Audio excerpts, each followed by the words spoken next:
அனைவருக்கும் வணக்கம். கணவன் மனைவி பிரச்சனை, உறவுகளுக்குள்ள பிரச்சனை, இந்த மாதிரி பிரச்சனைகள் இருக்கும் அப்படின்னா நம்ம எப்படி அமர்பேசன் பண்ணணும்னு பார்த்தீங்கன்னா, நம்ம பார்த்தீங்கன்னா அன்னைக்கு நடந்த நிகழ்வுகளுக்கு நம்மளும் ஒரு காரணமாக இருந்திருப்போம். அப்போ பார்த்தீங்கன்னா இறைவன்கிட்ட நம்ம எப்படி அமர்பேசன் பண்ணணும் பார்த்தீங்கன்னா, இறைவா அன்னைக்கு நடந்த நிகழ்வுகளுக்கு நானும் ஒரு காரணம், என்னை மன்னிச்சிருங்க இறைவா அப்படின்னு சொல்லி இறைவன்கிட்ட மன்னிப்பு கேட்டு, என்னுடைய மனைவி, என்னுடைய குழந்தைகள், என்னுடைய உறவினர்கள் நான் விரும்பின மாதிரி எனக்கு பிடிச்ச மாதிரி நடந்துக்கிறாங்க, இறைவனுக்கு நன்றி அப்படின்னு டெய்லி நம்ம சொல்லிட்டு வரணும்.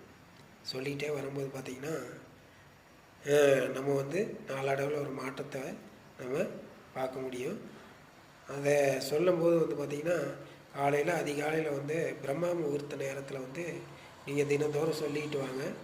உங்களுக்கு என்ன வேணுமோ அதை நினச்சி நீங்கள் அஃபர்மேஷன் பண்ணிவிட்டு